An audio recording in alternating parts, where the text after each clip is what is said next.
For today's witch word of the day, I am choosing bloodbending. Ew. I mean, it's kind of gross. I'm choosing it because this is an issue about family and blood. It's in Avatar: The Last Airbender and Korra. Bloodbending is a rare variant of waterbending, and it allows an extremely advanced waterbender to take hold of people's muscles, and they can move them like puppets. And it's really dark. It's a really dark technique and kind of scary and really feared and stuff. And so, yeah, and it's the only art of bending that can endanger someone's mental state. Wow. I love how you put so much thought into your words, and last week I was just like, this is from a show I'm watching right now. It has nothing to do with the comic book. Can I weigh in as a guest here? Yeah, okay, of course. This is perfect for this episode because what does Piper do at the beginning of season 4 that's able to summon Paige? Blood to blood, I summon thee. So right there. Exactly. So there you go. And it's a verb. I don't know if I said that before. You did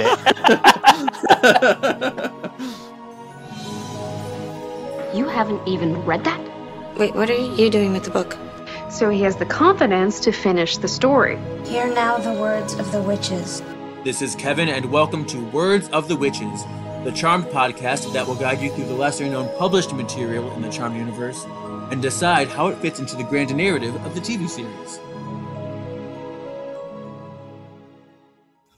All right, so hello. Welcome to Words of the Witches, episode 65. Cool. I'm Kevin, your resident Charmed resource. I'm Sean. I just love comic books. And we have a guest with us. We have Dayspring with us. Yay, from Power of X-Men. Back again. Well, first of all, I'm obsessed with both of you, and I love Charmed. As you know, I think of Charmed probably 50% of my day. So I know. God, there's lots of other things. I know. Yeah, Sailor Moon, X-Men, Zelda, Fortnite currently too. But no, I mean this for folks at home. I have been dying for this issue. I called it 2 years ago. You did. You were on our episode of Beware What You Wish. Yeah. The book, and you were quoting this issue directly, and so it's so fortuitous that you're here again today. This is one of those issues that how you project yourself into characters when you're kind of imaginating or imagination. I got in trouble for saying imaginating with Hammy and Slayerfest. But anyways, I always project myself into the story and what would I do if my long lost sibling came back in the body of someone else. So I just love this for the writing, for the characters, everything. I'm obsessed with this issue. And I have to add, Kevin, I went back and listened to episode 15, and you made me feel really stupid when I listened back because you're like, hey, there's this new character, Patience. She has a similar power to Prue. She shut the door to Prue. And I'm like, how did I not pick up on any of this? It was so obvious. I was giving you the clues. I was throwing them out there. I was like, Sean, do you have any theories? I'm like, yeah, she's really super evil and shit. She's gonna be Prue. Is she the source? But before we get started with this amazing issue, we do have some poll results to go over from last week. I asked if White Letters should be Avenging Angels or keep their Pacifist Guide moniker. On Twitter, Pacifist Guides won at 63%, 38% the Avenging Angels.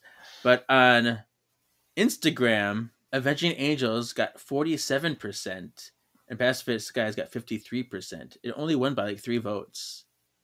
Yeah, I saw these results, by the way. I saw it on your Instagram. I was shocked by it. Yeah. What would your choice be?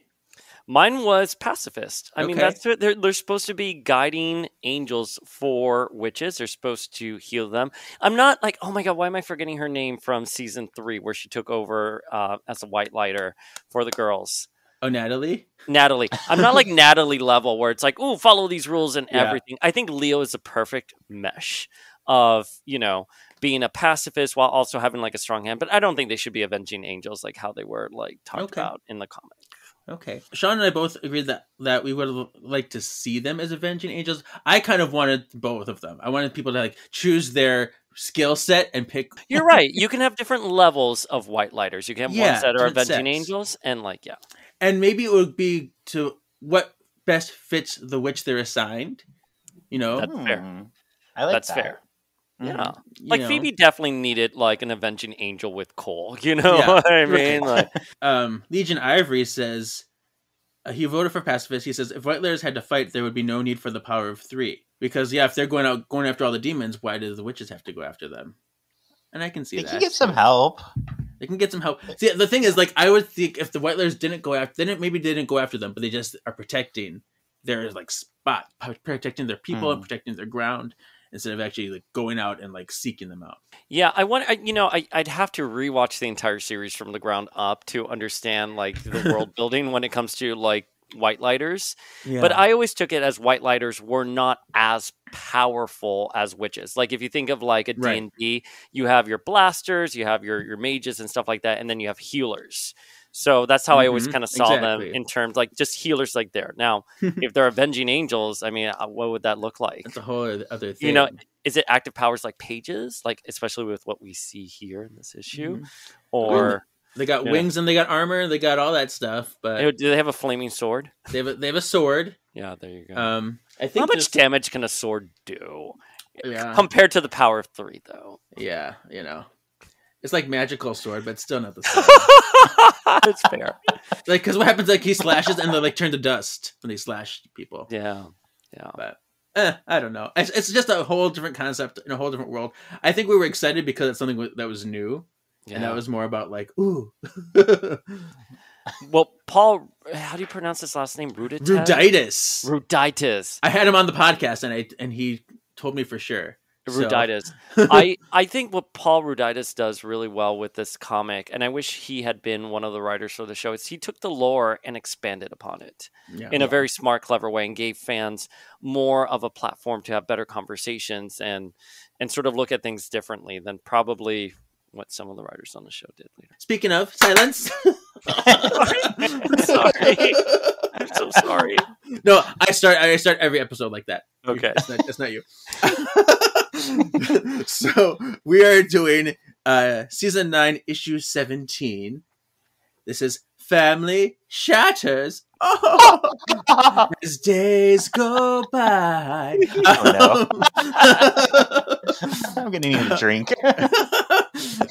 This was published December 28th, 2011. Oh God.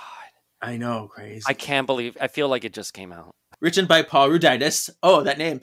Artwork by Dean Kotz. Colors by Michael Spicer. Letters by Jim Campbell. And edited. I can never say that word. I could never say it. I'm like, edit it. I can't do that. Blame the edit. That's all I say. Edited. By Paul Ruditis as well. This has one cover by our David Seidman, who's been doing all these covers. And we see the girls, Phoebe, Paige, and Pipa, all in these little Book of Shadows pages with a glowy hand above them. Ooh. Mm-hmm. Ooh. Do we like this cover? I like it. I like it too. Listen, I love the coyness. I think if you're looking at the pages on it, like call lost witch, the family, to vanquish the source, summon something that's lost, that it's with the power effect, it's supposed to be Prue. But yes. I don't believe for one second that Prue would have bubblegum pink nail polish at all. Never. And I know she became a little bit more frisky, in season 3 too, so she was playing around with Be Modern. But not that. She would not be. Far. That's more of a Phoebe color than it is a Prue color. I would say put that in your canonical hat to save for later. Sorry, you're right. But do I like the cover? Yes, I do like the cover. I think it gets the point across. I think the point is it's Prue and her arrival is going to, have consequences. And I love that you mentioned some of these pages on here. I was going to ask that if you recognize some of these pages, which you did mention some of them. I've also seen the vanishing spells on here. The guardians are on here, both the pages. The truth spell, hand fasting. Look at that. Yeah. I wanted to see if I can remember the source one. Prudence, Penelope, Patricia, Melinda, Ashley to Ellen. Yeah. Astrid, Helena, Laura, and Grace. Yeah. Hallowell, which is stand strong with us. Sorry, I keep cutting you off, Sean. I'm so sorry. You're never having me again. I'm sorry. I'm so I sorry. just noticed the manor in the background. Like the whole neighborhood's back there. The whole neighborhood's back there, and there's a nice, beautiful manor covered by the Charmed logo. Yes. Mm-hmm. And does anybody know where these pictures of Phoebe, Piper, and Paige are from? So the one of Piper is definitely. It's A Night to Remember? Oh no, it's the one where she has the You got glasses. Oh, is it A Night to Remember? Yeah, you got it. Yeah. So it's definitely that. Oh yes. It's that one.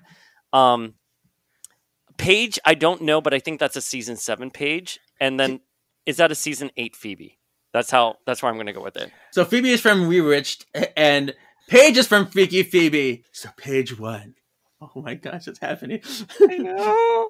So we see Paige with a piece of paper, and she is outside the Salem Witch House, and she says, "Salem Witch House, hysterical."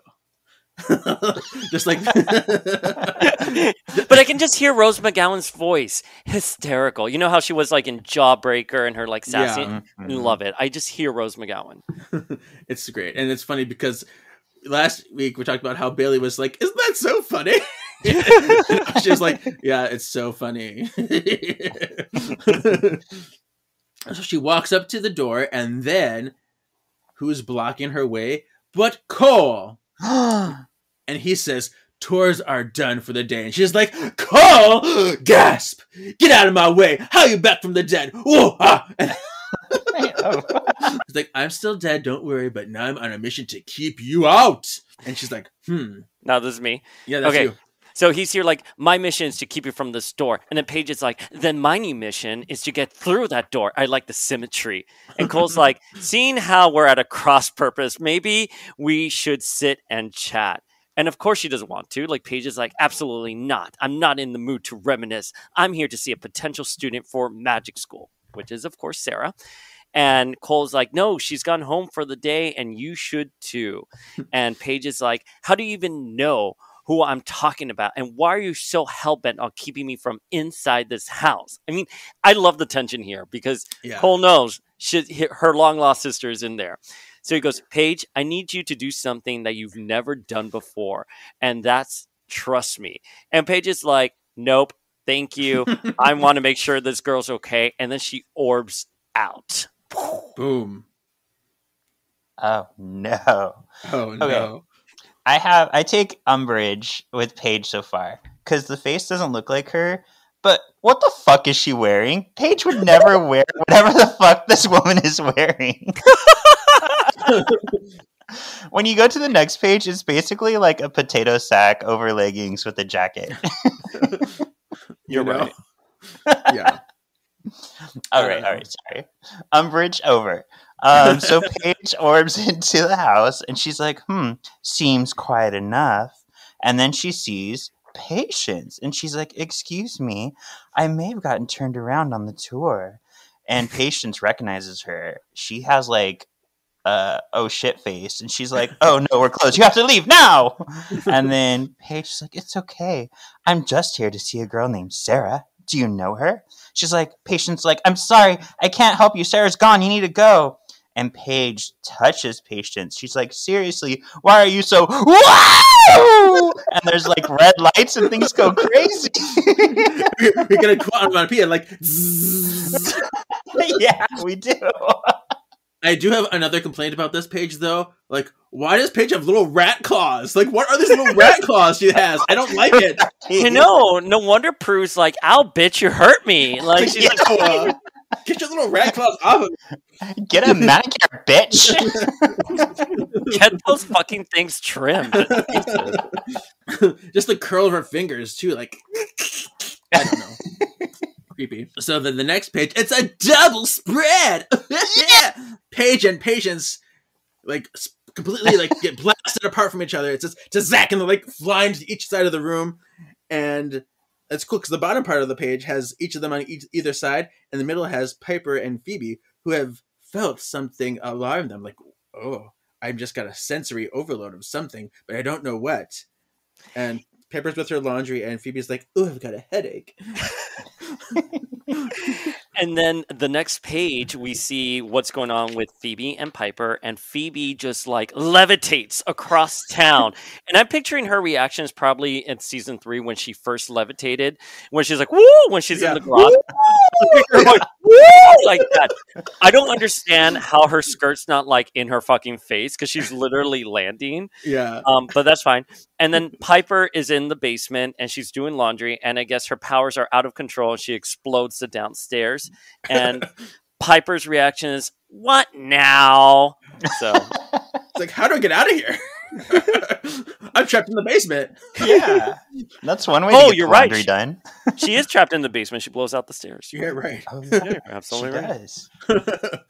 On the next page, we have like this is an onomatopoeia orgasm. Like it's just onomatopoeing all over my face. We've got the what?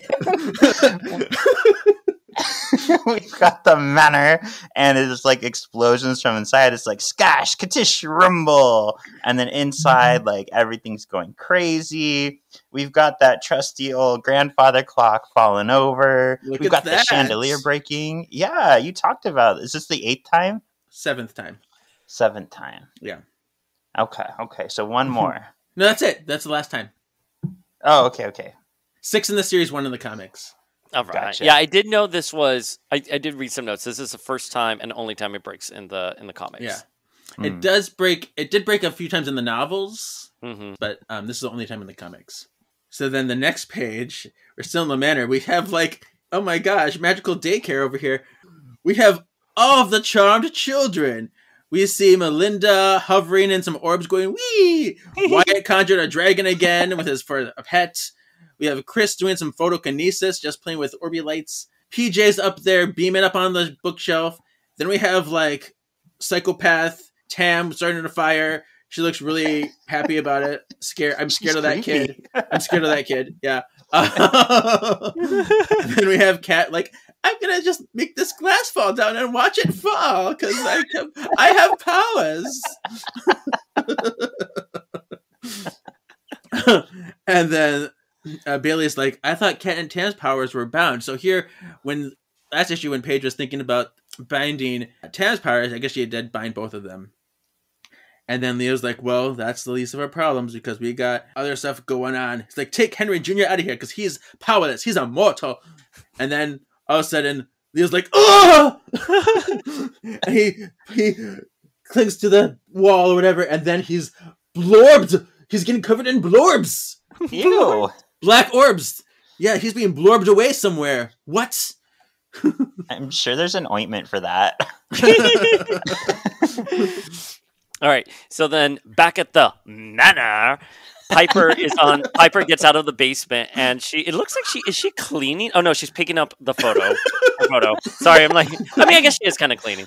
But so she's picking up a photo of that we'll see later on in this page, but she goes, Cole, what did you do? And Cole manifests in front of her. And he's here like, who does your family blame when I'm not around? I love that. And he's here like, this one is Paige's fault. And Piper's like, Paige made the earthquake, and she's holding a photo of her, Paige, and Phoebe, and it's cracked. And Cole says, this wasn't an earthquake. Only your house was affected. But that's not the important. Piper, you need to know. And then we hear off screen, what the hell? And it looks like it's an Orbin. I didn't even notice this until I'm seeing this right now. It looks like, not Orbin, but like Cupid Orbing. Yeah. There's like a beaming. Red glow. Like beaming. There we go. Mm-hmm. It's pronounced Cupid's burgering, Kevin. Cupid. Not beaming. I know. Well, yeah, we like to say Cupid Burger. It's fine. Thank you. Yeah.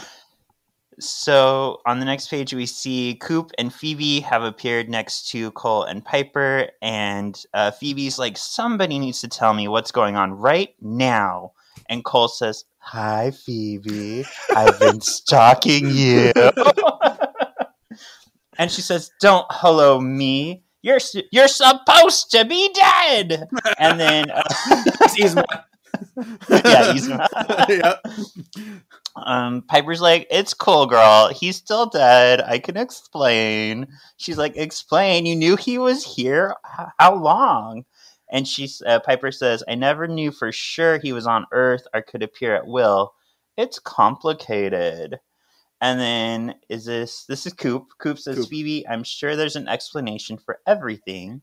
And Phoebe says, we don't have time for explanations. We have to deal with what's going on out there. So cut back to the Salem witch house. We've got Paige and Patience, Prue, having a little bit of a tiff. And so Paige is like, what did you do? And I'm going to say Patience because Paige doesn't know yet. Patience is like, nothing. We did that to each other. I'm on your side. And she's like, no, I don't believe you. You have to be like, you had like a dead demon guarding your house. And I know Cole. I don't like Cole. So you got to tell me what's up. And then Patience is like, I'm your sister, Prue. And then Paige is like, Prue's dead. I've seen pictures and you look nothing like her.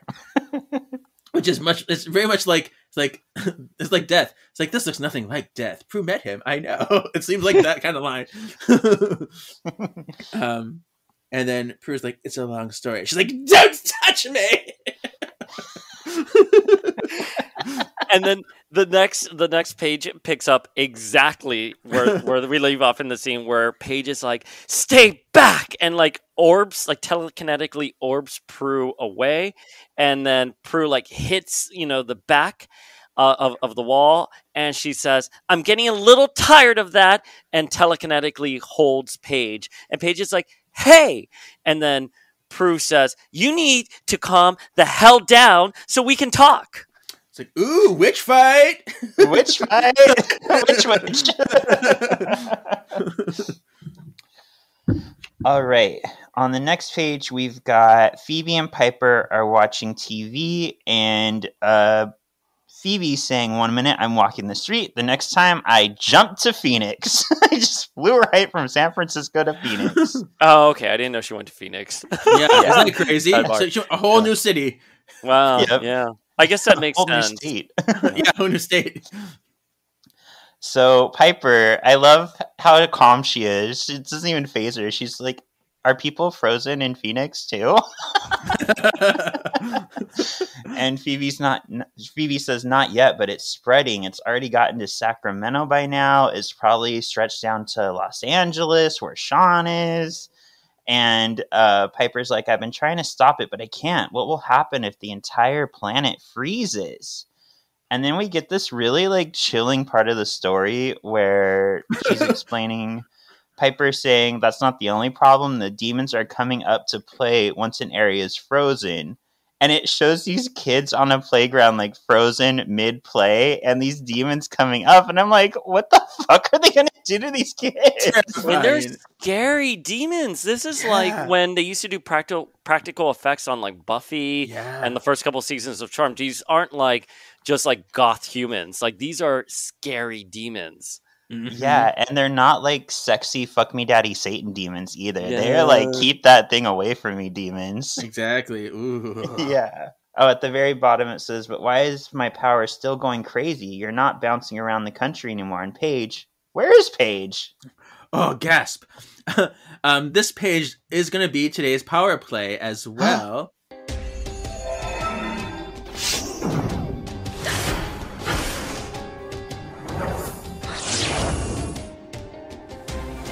Power play. So today's power play is molecular immobilization. We haven't talked about it yet or featured it yet. I don't have much to say about it, but just kind of going over what we know. So molecular immobilization, more commonly referred to as freezing, is the ability to slow down molecules to the point that they move so slowly that they like stay in a frozen state or a motionless state. Originally, Piper could only freeze objects in the same room as her, i.e. like the Wendigo, she couldn't freeze out of the phone booth. And they had to be in a direct line of sight within a certain range, regardless of what room they were in. And they would only last for like a few seconds at a time. But then, she got faster. Aside from the obvious limits of range, Piper was not able to freeze good witches or ghosts or upper-level demons. But she did freeze Billy at one point when she was weakened by the Hocus Pocus virus. And she did freeze a triad member, so her powers did grow eventually to that state. But good witches remain immune to the power unless they have like something that's like makes them weaker. So I have a question. Yeah. So let's say once it hits LA, somebody is filming a movie. Is there just like 2 hours of people standing still on the film? Or does the film like freeze too? And I guess it's time standing still, so it'd probably freeze the camera. Yeah. And the thing is, because this happened in the books too. Like, she froze somebody and then their phone rang. Like, does the phone not say? See, I would think but I think because she didn't freeze time, because somebody was calling them later than the fact. So the fact they're calling them later after the freeze, it would still make their phone ring. You know what I mean? Mm-hmm. So strange. Strange. The good witch thing only applies to magical witches with powers. Non-magical practitioners will still be frozen, even if they're good. Okay. And then, of course, there's selective freezing where she can like choose to freeze, just unfreeze their head or their arm or whatever. But yeah, molecular immobilization. Ta-da! Yes. So next page, back at the manor. And I can't do it like you. I love how you do it. Manor. Yes. Sorry, go. Yes. Cole's like, as it happens, I have the answer to both of your questions. Pepper's like, and you were wondering why we always blame you, and you seem to know everything, so... Touche. And Phoebe's like, why are you even coming back here at all? We don't like you. But then Coop's like, hear him out, girl. Coop is way too understanding here. Like, I know. really. Like, I mean, he's written truly like an angel here. Yeah, right. It's like, nothing bothers me. Oh. He's like, maybe he can help. And Phoebe's like, somehow I doubt that. I love what a top like Phoebe is, by the way, sidebar. She really is. She's like, somehow I doubt it. No, shut up. Yeah. But then we have the bottom panel where the Leo is in a dark energy cage. And then it says on the bottom, I'd rather get my answers from a trusted source. So then back at Salem House, I can't do it. I'm like, love Manor, Salem House, Salem House. I got Salem House. Prue is saying, now, will you please listen to me? And Paige is hovering over her. And Paige says, doesn't seem like I have much of a choice. And then Prue slowly bringing her down. And she says, I'm sorry, but I need you to cooperate. I really am your sister. I really am Prue. And then Paige says, say I believe you. I don't, but let's pretend.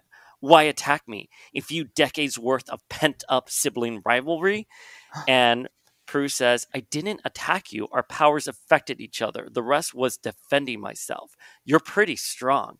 And Paige is like, not as strong as you, apparently. Now, will you please release your magical hold on me? Yeah, how you feel about that is like where Prue's telekinesis can still overpower Paige's. I love that. I love that. I think it's so respectful to the character. She is the oldest. Canonically, she should be the strongest. I know Paige has more experience at this point, Sure. you know, but I like it. Prue should be the strongest one. And obviously it fits for me too. Yeah, it fits. I don't think it's an insult. I think it's and it's still respectful where Prue was like, I needed to defend myself. You're tough. You know what I mean? Like you made me break a sweat. I think it was all well done. Yeah. Yeah, even though I love my Paige, this is fitting, and I agree. It is nice that she at least commented on, like, you're pretty powerful, Paige, but I'm stronger. Yeah. Cool. So on the next page, Patience is still holding Paige's arms crossed, and she says, promise not to use your powers on me? And Paige says, I promise. And then Paige says, so what do we do now? And then Patience says, we have to go back to the manor and get Piper and Phoebe. I don't know what's going on, but something doesn't feel right. And Paige says, you realize they're going to freak, right? And Patience like, you stupid bitch. I've known them so much longer than you. I know exactly how they're going to react. You've got like 5 years on me. That's it. And then Paige says, if I'm going to orb you, well, I'll have to touch you. Is it safe? And Patience says, guess we'll find out. And Paige touches Patience and they orb together.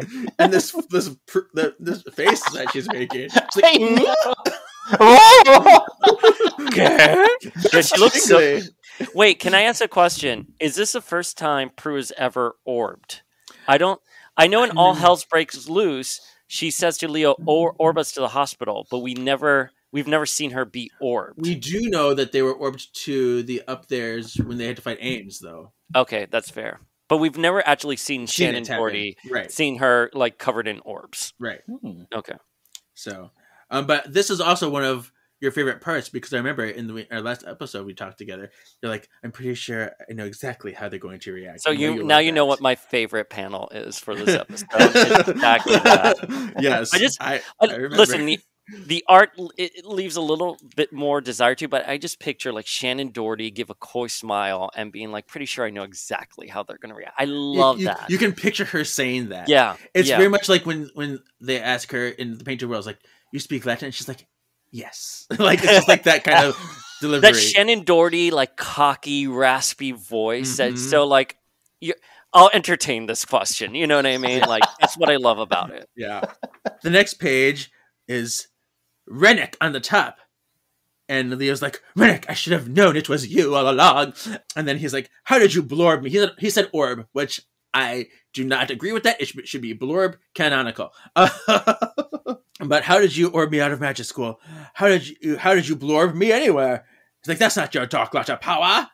And then he's like, put that sword away. Oh, you're getting me all tingly over here. And yeah, Leo's busted out the sword and the angel wings. And he's like, yeah, I got a power boost from that source's power. Remember? You know, Lena gave us the source power. I got the power boost too.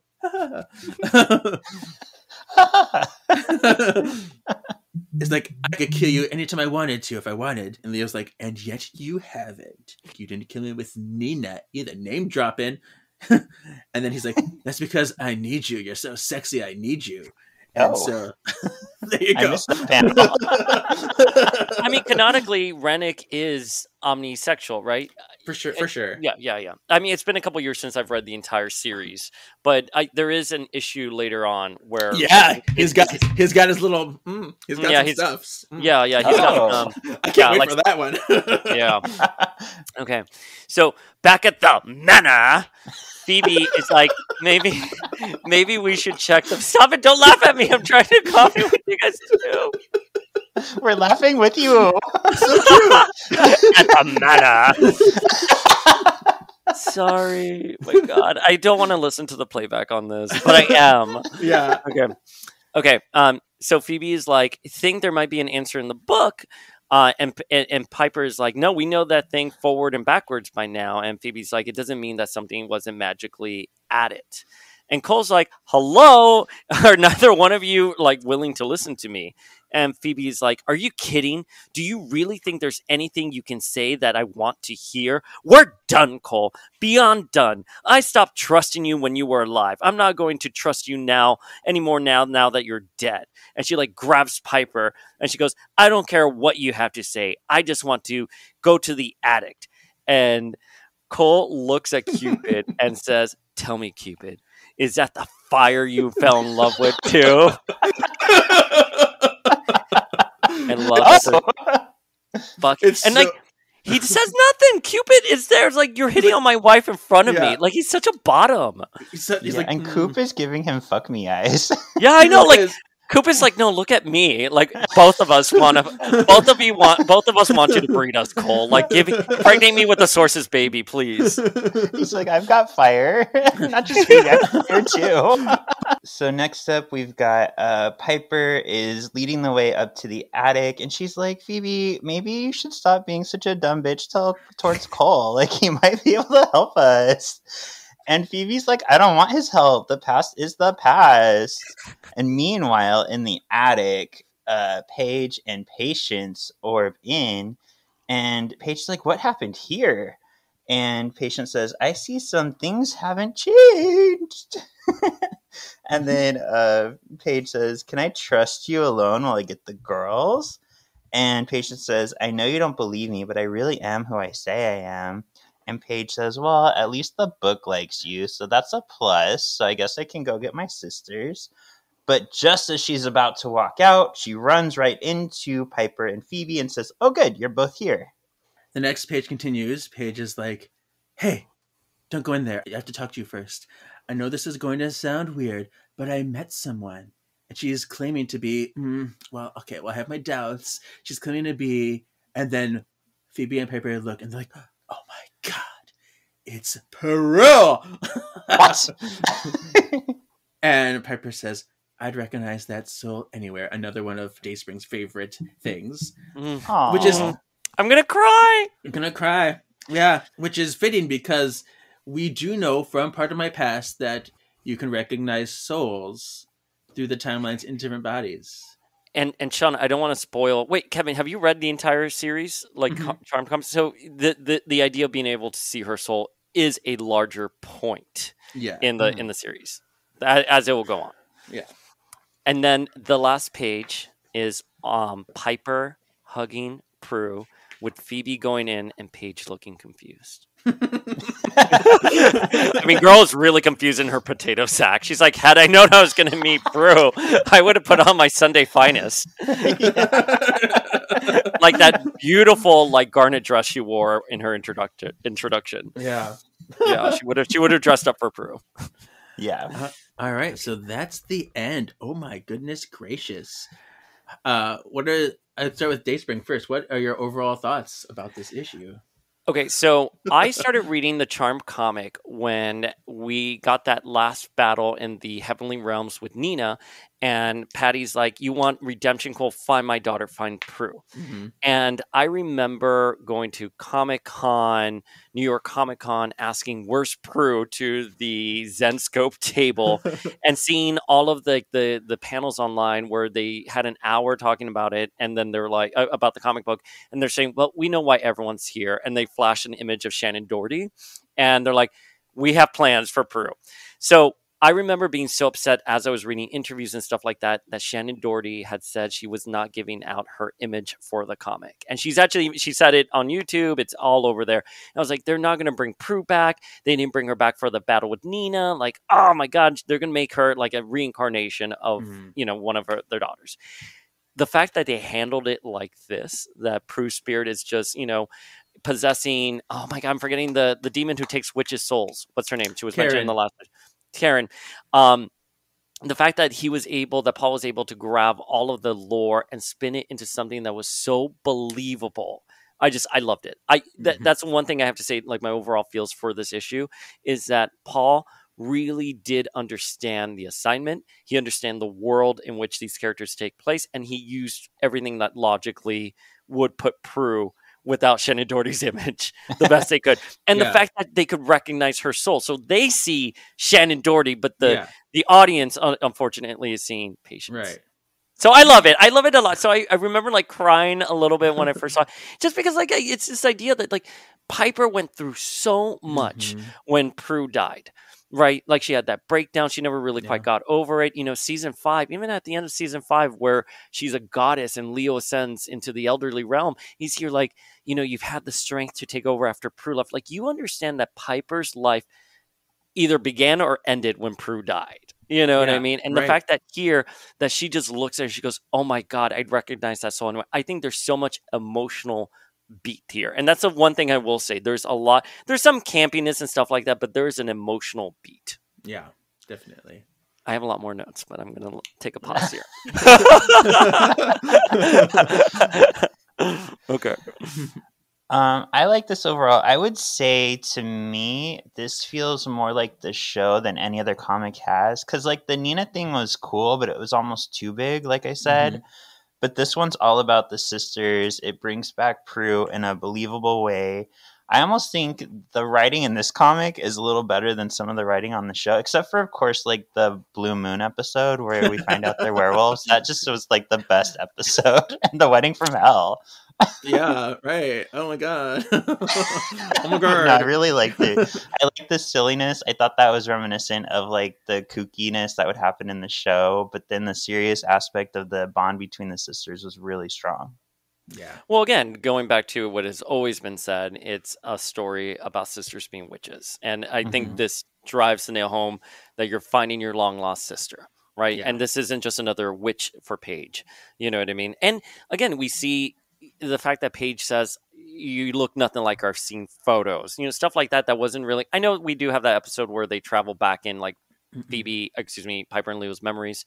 But it's nice to see that Paige really is solidified in this family, and that she has seen the photo albums and stuff like that. And she knows very well, Prue and Shannon Doherty's image. Sorry, now I'm just rambling.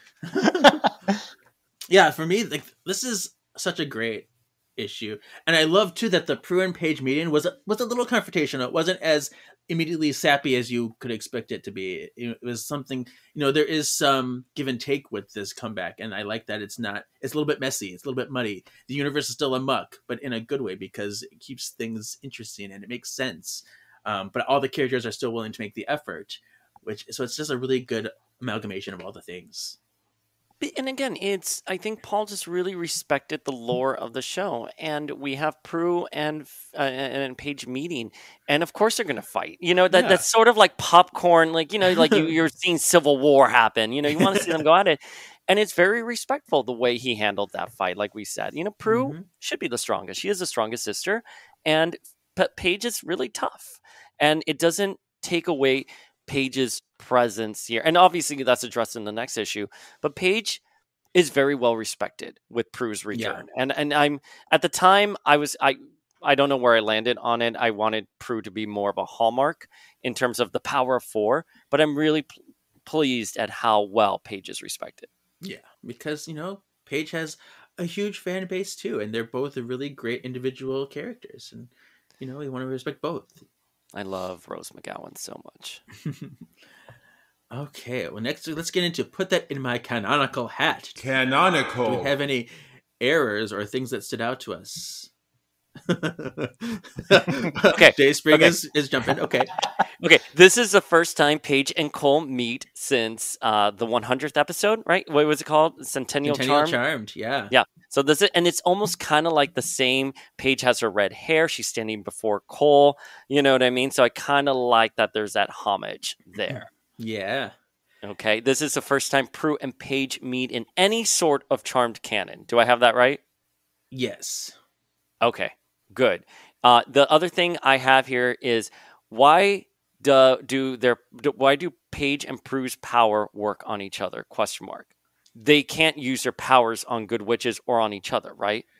Well, yes, bring it, please, bring it. Piper's power doesn't work on good witches, so her power is useless against her sisters. But Prue can move her sisters. She's not supposed to, because doing so could break apart the power of 3, as in the book splitting, and they can lose the powers altogether if that happens.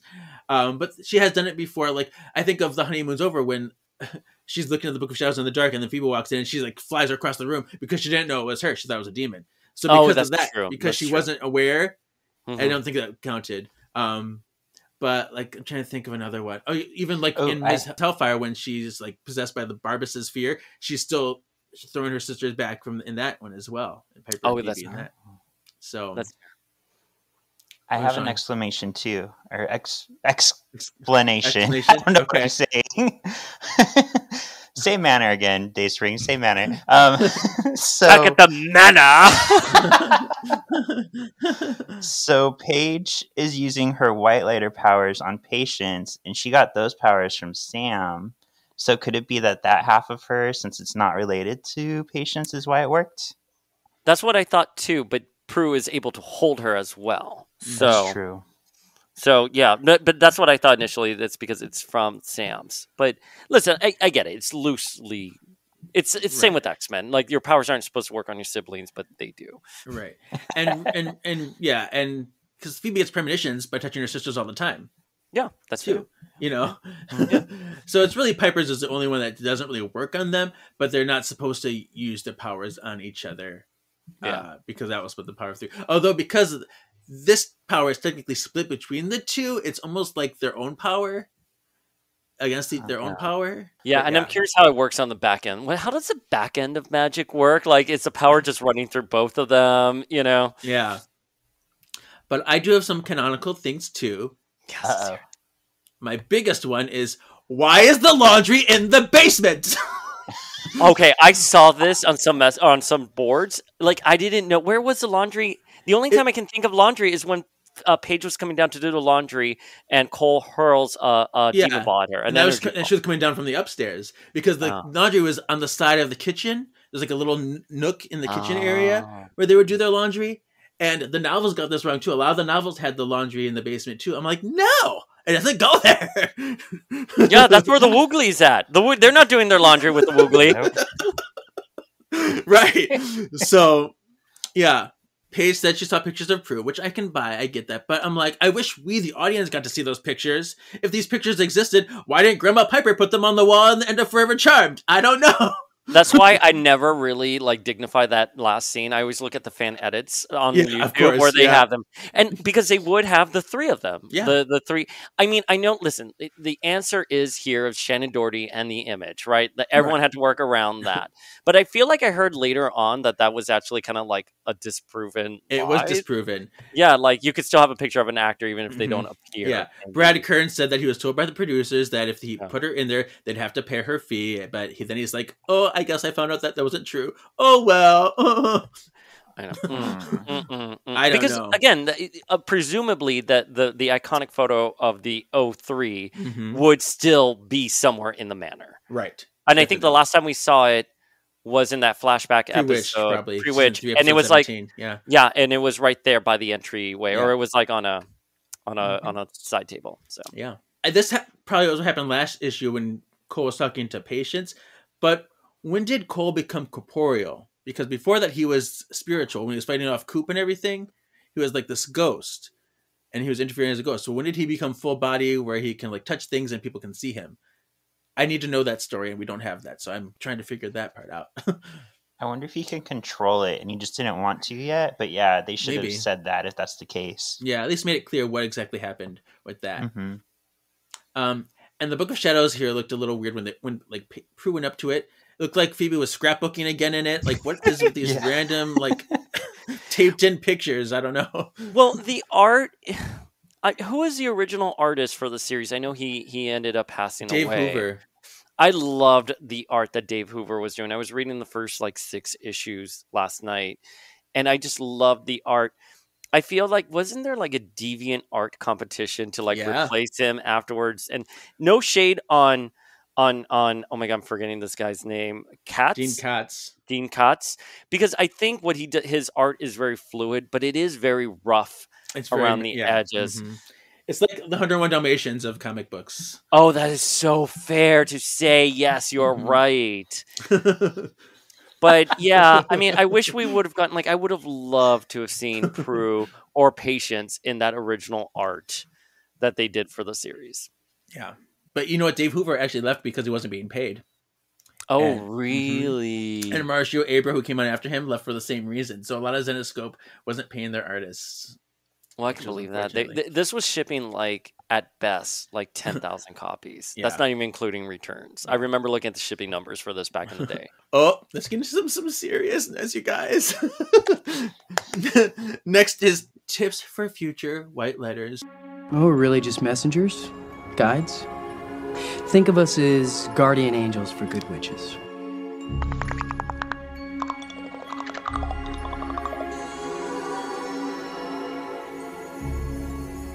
Tips for future white letters. I was out being a force of good in the universe. So what is the moral of this story? My heart? When I wrote the what is the moral of the story, I'm thinking of the next issue, so I will leave it for you guys when I listen to it. But for this one, I think listen to the person on the other end of the table, right? You may not believe them, you may not trust them, but they are telling you the truth, and maybe you have to put your ego aside to listen. Nice. We saw that with Prue and Paige. We saw that with Phoebe, Piper, and Cole. Shut up, listen. You may not trust them, but that doesn't mean they're lying to you. Nice. I like it. Oh, thank you. I really did think about it. It's really hard. It's beautiful. What's yours, Sean? I'm gonna go with something simple. I'm gonna say the moral is letting go of your past hate, letting go of old transgressions, because we've got the whole kind of Phoebe thing. She's still being all pissy towards Cole. We've also got the Rennick thing where he's basically like, Leo, I know we tried to kill each other for a long ass time, but I need your help. And then we also have kind of I know it's kind of loose, but wrapping patience up into there, like her not talking to her family because she's afraid of hurting them, Yeah. like there's got to be a better answer. So letting go of some of that past and just forging ahead. See, another beautiful one. Oh, So beautiful. I love Thank that you. one. all right. So my tip is, you are who you are because of the people around you. No matter what you look like or where you go, the people who support you and love you inevitably help to shape the person you become. And so, yeah, you're just as good as those in your life. Oh, that's really, I Aw. love that. That's really Yeah. good. Yay! Are we gonna make s'mores and sing Kumbaya? Because I'm down. Oh my Oh, god, I would yes. love to eat s'mores with you guys. Next is, ooh, I'm gonna peer. I'm gonna peeing all over your face, Sean. Thank you for making that a thing. What's your favorite? My favorite is because vibrator. Like the one in Elisa's desk. Yes. Yes. By the way, Dayspring, Elise is a kinky fucking bitch. Like that's Oh, what I we've know. decided. She has a desk full of like sex toys. I feel like I didn't know this. Did you mention that in an episode? On Hanging with the Yeah. Halliwells, we talked about. Okay, it, yeah. okay. I definitely have heard that before. I know that you guys think Elise is like sexy, and she wants to write Phoebe's column. That's why she's such a bitch to everyone. And who was the girl who had it before Phoebe? Is because she's like, I'm the one having the kinkiest sex here. Like I should be the one to write this sex column. Yeah. And you know she likes to peg her dates. Like Elise is a total top. Oh, yeah. She's like pegging Oh, yeah. everyone. Boss That's why bitch. Nick Lachey left. Like Nick Lachey was like, "Oh, thank God, Phoebe, you're back. I gotta go. At least doesn't stop pegging me." My ass needs a rest. And you know she's got like a studded dildo. Like she's got some like source like grimoire magic there. Oh, the seer like gave her an enchanted dildo and everything. There you go. There That's you go. that's a spin-off I want. I want the seer and Elise trying to find love. That's what I want. Oh, that's great. So, what's your favorite onomatopoeia, Dayspring? Yeah, there's a foosh. How about the foosh one? Oh, the foosh with Crazy Okay. Psycho Baby. Because yeah, I forget the Page's twins' names, but That's Tam. that's Tam. All right, so Tamara. Tamara, Yeah. whatever the fuck this bitch's name is. But the Foosh, because I used to post on thefoosh.com about Marvel Oh. Legends. Oh, That's an yes. actual website. So there we go. Whoosh. Mine is that zzz again too, because it's like it's different and I like it and it's sexy to me. Yeah, because look at fucking Page's like nails. Like that's terrifying. That is terrifying. I don't like that rat claws thing still, but I like the sound. Oh, wait. Can I circle back to the canonical issues? Sure. So Paige, when she meets Prue recognizes her as Paige, and we've Yeah. never really seen Prue officially looking into On the Sisters. We can assume in Charmed again when the pages move and other instances, but that would be something that I would question. I would want to know like when did Prue first see Paige? Right. They did insinuate, I think it was the last issue, that she helped direct the signal. That Oh, that's Pepper right. Cat. She said it. Oh, Yeah, and when I helped them like find Paige, then I felt like it could be Right. arrested. But wait, but then that's a lot of I haven't listened to that episode, but that can have a lot of canonical issues as well because doesn't the door close in season 7 and that's supposed to be Prue closing the door. Right. I know it's ambiguous, but I'm just saying. Right. I'm And sorry if we covered it she was aware of Billy and Christy. Oh, yeah. Oh, that's So- right. She goes ultimate power my ass. Right. Okay, so So she she- would have been there. Okay, so she stayed there and then sometime between the end of the series So and now is when she left the heavenly realm. right. Okay. So she's sorry, just it's coming kind of been back to like me. sneaking. She's just been like keeping an eye on them, like, oh, how Oh, cute. okay. Oh. I do like Sisters. that he did confirm again. I do love that he did confirm in the previous issue that she was a guiding force to bring them together. Right. Right. I do love Yeah. that. Mm-hmm. Let's get into a most valuable panel. Oh well, I mean, I'm Yeah. pretty sure I know exactly how they're going to react. I love it for reasons already mentioned. Yes. Perfect. Easy peasy. Sean. My favorite is this last page of Piper and Patience hugging, mostly because Patience has like a really good butt. Like it's just out there. Oh But yeah, no, it's also just a sweet picture of just them all coming together. Yeah. All 4 of them. Yeah. So my Yeah. most valuable panel is the one where Pepper's like, I'd recognize that soul anywhere because feels, yes. But you just highlighted on my sexiest drawing too because of Patience's butt is my sexiest drawing. And Prue didn't have to work for that butt. She just stole that butt. She just entered somebody's snatched body already. Like, she just Psylocke that ass. Yeah. So, but yeah, it's sexy. Can I also add another panel that I really like? Sure. Is when Patience Prue says, "I'm getting a little tired of that," because I just picture Prue during All Hell's Breaks Loose. We know Prue has a bit of a temper, and that she'll use her power like reactively. Sure. And that's what I see her. I see her just at her wit's end and just being like, nah, like that. So I thought that, again, was a very Shannon Doherty Prue interpretation of the character that translates well into the comic. And yeah, I've said this before. I love, even though we can't see Shannon's face, we definitely get her character in all of this. Yeah. It's Again, that's great, a testament to great. the writing. Yeah. It is 100% a testament to the writing. I don't think I said my sexiest, but the way you said it, Kevin, of Rennick and Leo, like, and I think it's the next, I was going to say episode, the next issue where he like pets him. I'm like, wow. Like Rennick and Leo, whap, whap, whap. I want to see them hook up. With Elise and the Seer, like closely by, like watching everything. Being pervy voyeurs. Yes. Well, and in the room next door to the Seer and Elise, we're going to have Fuck Me Eyes Coop with Cole, because that's my favorite. I just really like the way it's drawn. Even though that looks nothing like Coop, he still looks cute. That really looks like Cole, and they both just look sexy. I guess issue ranking, what would you rank this one? Magically Delicious, Pretty Witchin', Sorcerer's Apprentice, Disenchanting, or Vanquishable? Magically Delicious. I feel like that's the only appropriate answer. Sorry. There you go. Yeah, I mean, I already spoiled it. This is my favorite comic so far. So yeah, Magically Delicious. This felt like the show to me. Cool. I'm only going to give it Pretty Witchin'. What the fuck is wrong with you? You invite me on your show. You know this is my favorite issue, and you're not even going to give it the top ranking. I'm sorry. What do you need? Cole and Phoebe reunite. Phoebe and Prue like almost hug. You have Piper who says, "I recognize that soul anywhere." There's so much emotional here. So what the good. fuck do you want? What else do you want out of a Charmed issue? Well, next issue, I like even more. Okay, I do agree. Next issue is pretty good. I'm sorry. I thought it was being booked for 2 episodes. So yeah. Oh. And so that's why this is like the leading up to the next issue feels. Well, why can't they both be magically delicious? I guess though? they could. I guess they could. I I'm mean, just trying like, to be stingy. you have Rude. You have Infinity War and Endgame. They're 2 very great movies, and That's one leads true. into the other. It's okay. Okay, you talked me into it. It's Magically Delicious. Thank you. I'm bullying you on your own fucking podcast. Because I do love it. I don't find a lot of fault with it.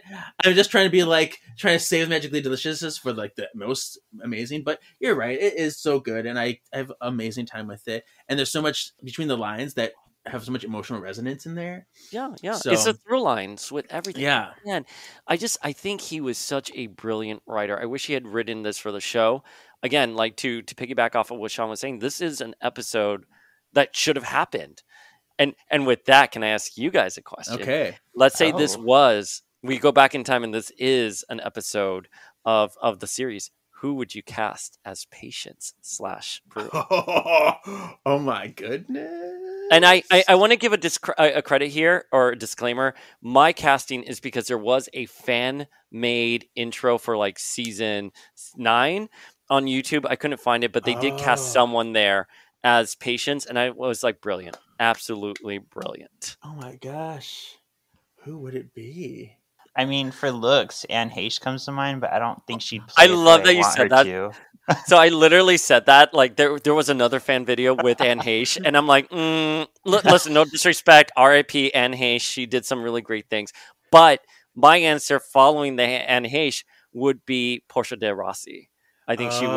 If I could have my pick, and be reasonable about it, I think she would be really good. I was going to say Charlize Theron. Oh yes. But she would not. They don't have a budget. I know. They can't afford her. They couldn't afford her. but But yeah, no, you're right. That's how I kind of envision her. And especially because that would go into the Shannon Doherty quality of the character, which is a little bit more of a presence. And the other thing about this that like I remember reading this and I was so resentful of the series. I was like, why didn't they ever just bring in a time displaced Prue, like Prue as a child or something like that, especially in Forever Charmed, when literally they're at the manor. And my headcanon is, and I may have already told you this, Kevin. You have. My head manor is when Patty meets Grams and Grams faints. Piper's coming back, and it looks like to me she's coming back from being upstairs to check in on her past self and Prue, and check in on Prue and baby Phoebe. That's how I would sort of have played it. The original title for this was called "Careful What You Wish For." I have the same exact note. And because the book we did was, I'm going to get it wrong. You wish. Yeah, and we got confused with that, so he changed it to Family Shatters because it sounded too close to that episode. Yeah. But he did not mention the book. But yes, that's funny. Yeah, I mean, listen, I cannot believe I woke up this morning and I was like, I'm so happy we're doing this episode, but also I cannot believe it is over 20 years since Prue is dead. Like, for me, it's just so mind-boggling, and this is the character resurrected finally. You know what I mean? It was such a long time in coming, so it was a very rewarding issue for those of us who were obsessive about it. It's true. Who love dead telekinetics. So the next thing is P is for Paul. Prue? Piper. You mean it's just you and Prue, huh? Phoebe? Phoebe, you there? And a big hello to you too, Penny. Come on, Patty. The rest is up to them. Paige. My name is Paige. Another P, imagine that. P is for Paul. So we have a question to ask for next week. Was Cole unfairly labeled as the scapegoat in the series? That's I know it's for other people to answer, but since I'm not going to be here, you go ahead. I'm gonna say maybe at certain points, but he did earn it. You know what I mean? Like, unfortunately, I mean, I remember when I was rewatching season 5, I was like, oh my god, this is like problematic. Like, Cole needs to back off. You know what I mean? But I don't know. I can't wait to hear what your listeners say. I think at a certain point, like, I had the opposite reaction in season 5 because I was like, give the guy a break. Like, he was a little obsessive, but they were just like, you're a jerk, you're an asshole, you're doing everything bad. And he was like, I'm trying so hard to be good. So I'm going to say, yes, he was unfairly labeled. And I am going to agree with you. I believe, he definitely had his faults and he's not completely blameless, but I feel like you can't put every single problem on him either. You need to take some responsibility on other people or for yourself. And canonically, he was possessed by the Source. And I think right when Which Way Now, Phoebe sees him in the wasteland and he's here like, the Source is gone, all that stuff. Like, I love you. Maybe they should have leaned into that a little bit more. Yeah. But I mean, he did, in fairness to the girls, because I'm going to be the team girls on this, they had suffered such a catastrophic loss. And then for one of their own to turn out to be the Source and been manipulating their bond and everything. I mean, Piper loses it in season 4 when Phoebe becomes the Queen of Hell. And she's here like, I am a failure. I'm not the big sister. Like, my baby sister was perverted by this guy. So there is feels here about what happened. Yeah. So it's a gray area. This is a really slippery slope, and it's going to divide fans, and that's why I think it's going to be really fun to see what kind of responses we get. Wait, can I ask you a question? What kind of fun, contentious, fan reactions have you gotten since doing the podcast? I mean, there's a lot of people that hate the comics completely. They don't agree with the comics. They don't want to consider them canon. They hate, there's several. What fans. is there to hate? I don't know. I mean, I get some of the gripes. I do get some of the gripes, and I get some of the things that they're mad at, but you can't discount the entire series because there is still so much good and so many things that as a fan you would really love if you take the time. And people just sometimes write them off completely, and I don't agree with that either. Well, because the Buffy season 8 comics weren't that great in retrospect, but the Charmed one, Sean actually said this earlier in the episode where he was here like, I feel like the first arc with Nina was a little too big for the show. Yeah, I agree with that. However, that doesn't mean it wasn't really well done, and it doesn't mean that now that you have a comics medium where you can tell grander stories, lean into it a little bit, kick it into a little high gear. Yeah, Sean, tell us what's next. So this is issue 18, Four's Company, not 3, 4. And it says, demons have the run of San Francisco. Magic School is in turmoil and Leo is missing again. When personal problems intertwine with magical ones, every member of the Hollowell family is in danger. The charmed ones must come together to bring the world back into order, while their own magic works to tear it apart. Yeah. I'm so excited for you guys. I can't wait to listen in on this episode. We reached the end. So, Dayspring, where can they follow? You're amazing. Let me just tell you something. This has been the best hour and a half of my life. I never want to leave this podcast. Every time I come on, you guys are so welcoming. You're so fun. I love your vibe and your energy. Oh, just thank both you. Of you together. Thank you. So we are the Power of X-Men podcast.